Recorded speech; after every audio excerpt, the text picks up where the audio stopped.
Welcome to Community Convos, a podcast and radio program from LCC Connect, with conversations about what's happening in Lansing and around mid-Michigan. All right. Hello, everyone, and welcome back to Community Convos. I am Megan, your host today, and I'm super excited to have Emily as my guest from The Handyma'am. And if you are from Lansing and have not heard of The Handyma'ams, please go to Facebook and check it out. One thing that caught my eye right away is your name and your logo. So I'm actually going to ask you to start us out by introducing yourself and explaining a little bit about your business name and logo and all the things that are grabbing Lansing's attention. Can you give us some backstory on that, Emily? Yes. Hello. I'm Emily Reest, and I am the Director of Creative Services and Business Development at My Handyma'am, and my personal favorite, also How to Handyma'am. So we started 6 years ago. My mom and I started this company knowing nothing, literally nothing.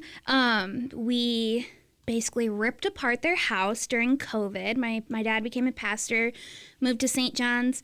My husband is going to MSU. Kind of the stars aligned. We ended up in the same area, but my parents' house is from 1856. And we took the walls down while my dad was at a meeting, so we joked that my mom and I should not be left alone. And all because I said, I bet there's brick behind that fireplace. 6 years later, I'm like, duh, there's brick behind the fireplace, because that's how fireplaces are built. But we kind of got the bug. We ripped apart the house, couldn't find anyone during COVID to put it back together. So we were like, how hard can it be? Boys do it. And we put the house back together. And 6 years later, wow. Samantha is a licensed builder. I am as well. We both are out of the field now, running the construction company with 6 field crew. And over the last 6 years, we've heard over and over and over again from women who we've serviced, about 1,000 women now who have been our clientele. And they have told us, I don't feel confident in my own home. I don't feel comfortable taking care of stuff in my own home. I'm worried I'm going to wreck it. And so enter How to Handyma'am, our new line of business. We have a podcast. We have short form videos going out every day. We're starting long form YouTube tutorials soon. But most importantly, we're doing in-person, hands-on education for women. And so a little bit about our first logo is my mom, who isn't a graphic designer, Samantha Pearl, was like, I have this vision in my head for what I want the My Handyma'am logo to be. I want it to be a woman in a circle, and that's what our construction one. Okay. And then for How to Handyma'am, our main logo is a little truck drawing with the 3 of us gals. So it's Samantha, me, Emily, and Arlie. All of us are in the little truck in the background. Samantha's driving it because she's the chief of the chaos, and then Arlie and I are hanging out in the back of the truck. And that is just kind of our vibe. A little bit free, a little bit crazy, but we're doing it all. So that's great. And how long? And Arlie, so there's 3 of you. Yep. There's your mom, Samantha Pearl, and you and Arlie. Yep. And really, you're kind of running 2 different things under one big company, right? So you're still going into homes and taking care of construction projects. Yep. Right? Yep. Are you mainly interior for that, exterior? What does that look like on that side? Mostly interior. So we do decks and fences, like refinishing and full builds, but we really love focusing on true handyman work, or handyma'am for us. So like 1 to 4 day projects are kind of our bread and butter.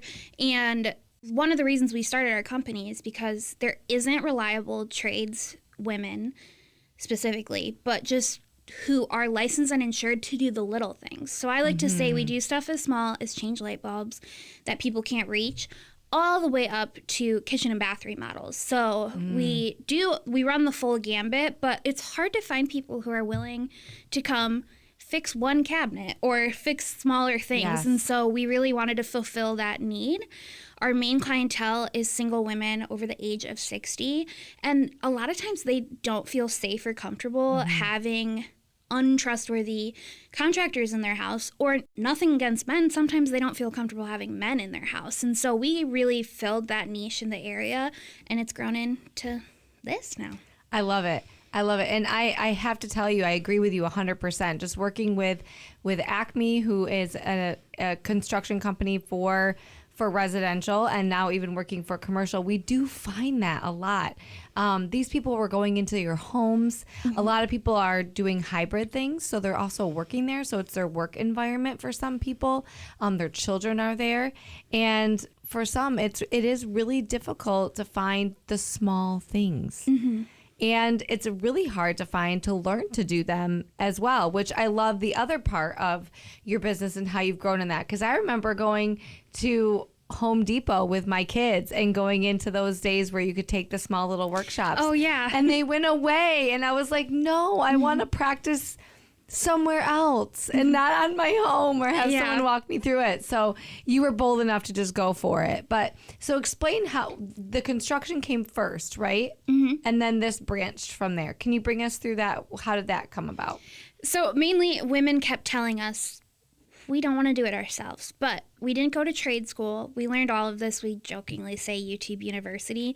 But really practical, hands-on experience, messing up a bunch and learning everything the hardest possible way. So now we're kind of trying to circumvent that and tailor education towards women. So one thing we've noticed is, like, a lot of the trades guys we chat with, they've been doing this since they were like 5 years old. Like, their dad was in the trades and his dad was in the trades.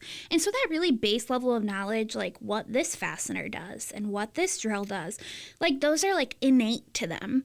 For a lot of women, we haven't been taught that at any point in our life. And we've also gotten a lot of feedback that some men haven't been taught to be handy either. But so we're really focusing on that base level of knowledge, not creating your Pinterest dreams or your DIY, but how to take care of your own home.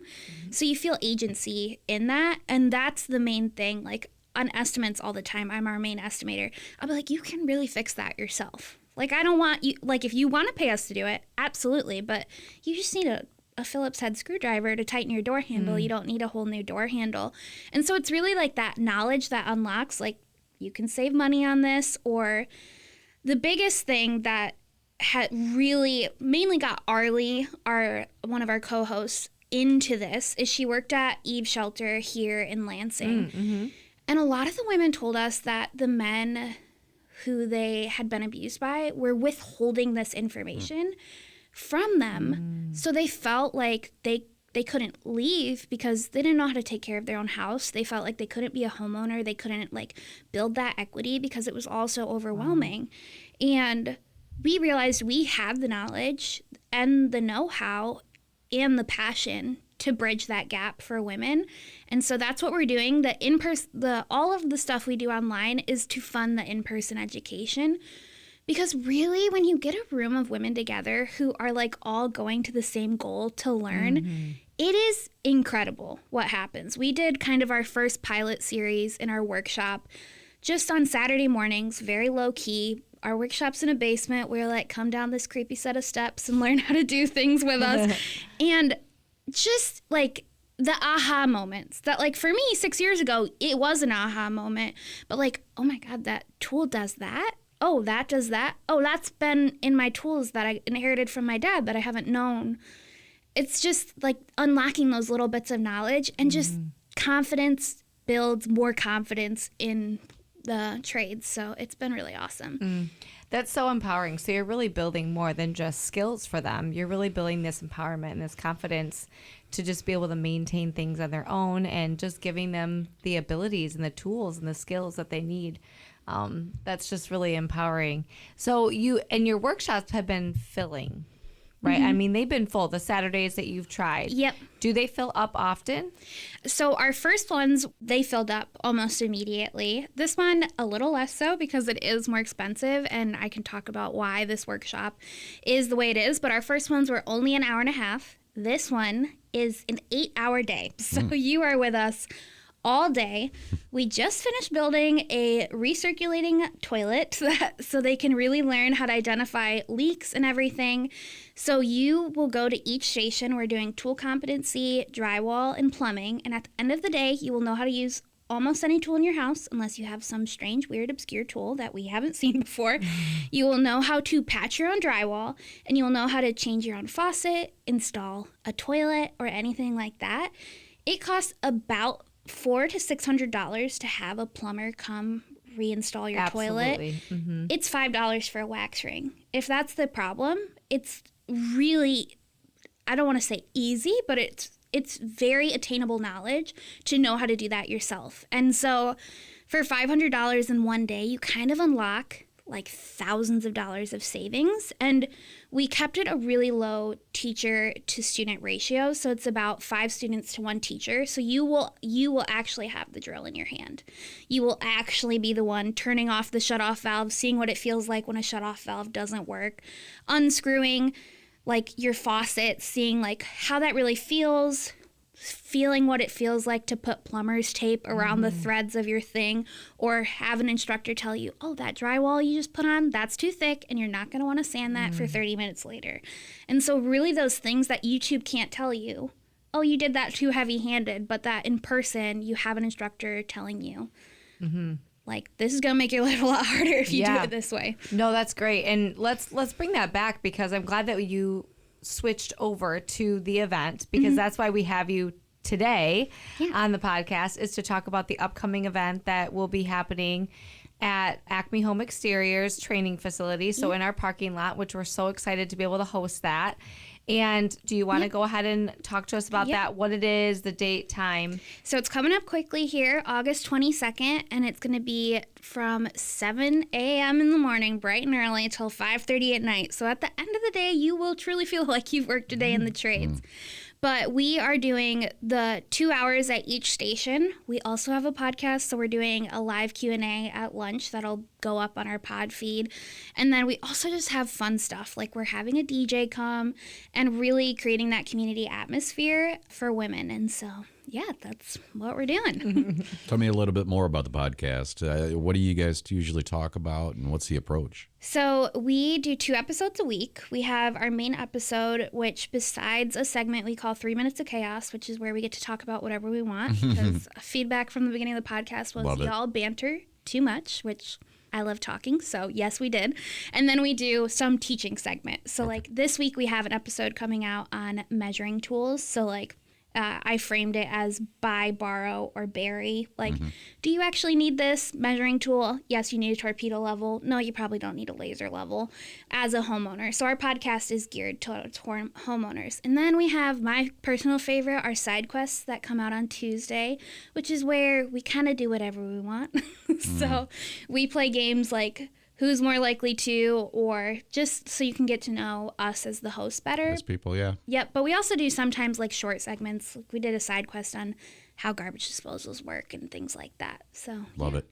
Do you have people giving you feedback and things like that, giving you ideas of what to put out every week? Yeah, so we have How to Handyma'am kind of started with a Facebook group that I started, I think in 2023, where I was like, it was the first little inkling of us like starting to teach women, and just like mostly our clients were in the group at first and we're like, why is my thermometer doing this in my house or something? But then, so now I still kind of go back to there to get ideas or feedback, and like we're filming some TikToks tomorrow, and so I asked, what do you want to learn about? And I got 10 responses that were like, I want to learn about this and this and this. So we do get feedback, and we try to tailor our content towards that. But the main thing we've started with is trying to do that base foundation. So like last Friday's episode was Fasteners 101. And we talked about what a machine screw does versus a drywall screw. How do you hang something in concrete? How do you hang something in plaster and lath? And so we do take community feedback, but we're also trying to be like, you also need to know these things. It's a little less glamorous and a little less fun, but you should know these things. No, that's great. And I know that for a lot of people, when they go to do these projects, they don't even know what skills or tools they would need for something like that. So at this event on the 22nd, when we're using tools, do you find that it is important that they're using specific tools relative to women because of the smaller hand size and things like that. Are you going to be talking about like actually how to purchase tools if it is something that they need to do? And do you feel that there is a difference between the two? I get that. I get questions like that a lot. So unfortunately, a lot of tools geared towards women are poorly made. So like the pink and purple stuff, I love pink and purple. Purple is our main branding. That stuff is not well made and it's not going to hold up over time.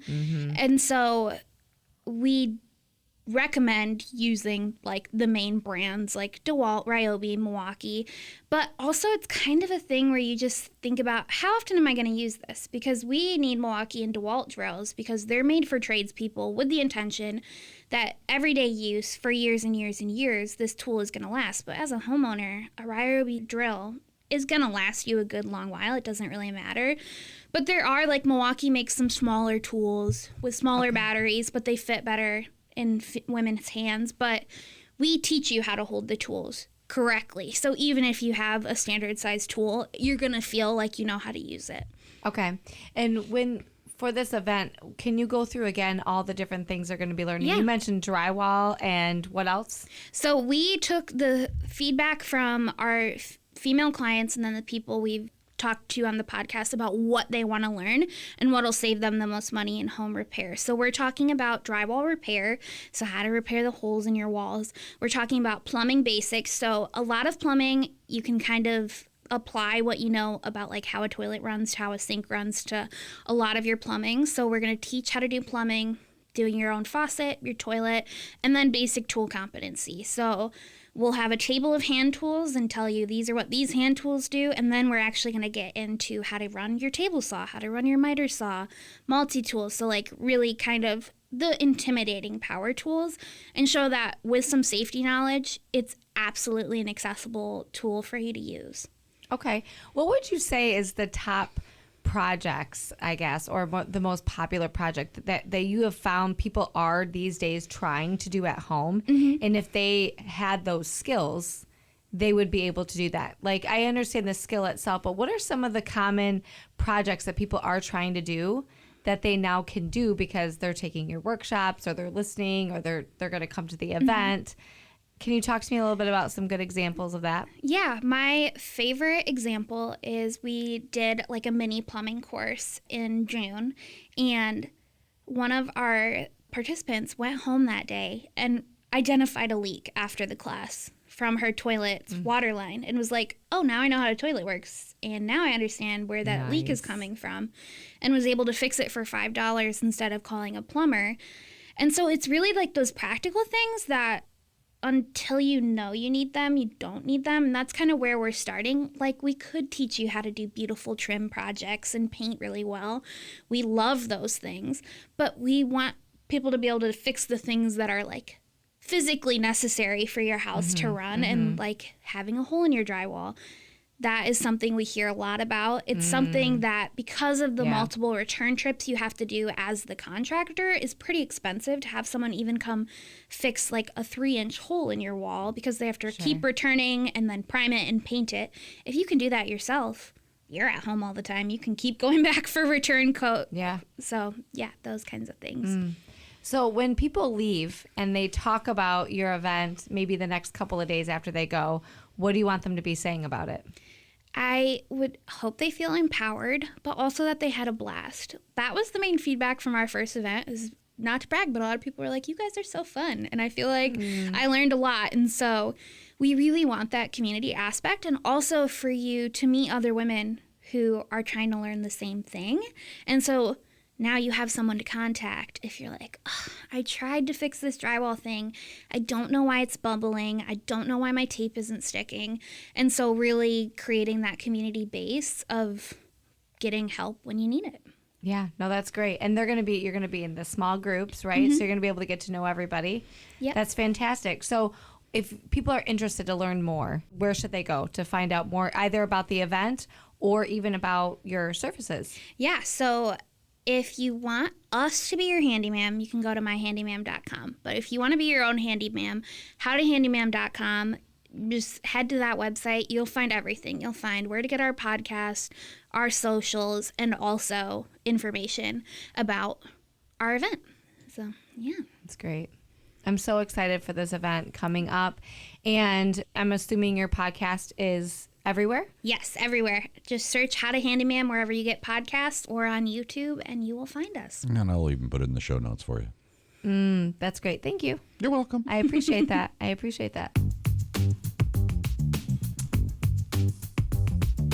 You've been listening to Community Convos, a podcast from LCC Connect. Listen to this episode and others at lccconnect.com or wherever you get your podcasts. If you or someone you know would like to feature an event on Community Convos, email us lcc-connect@lcc.edu. And thanks for joining the convo.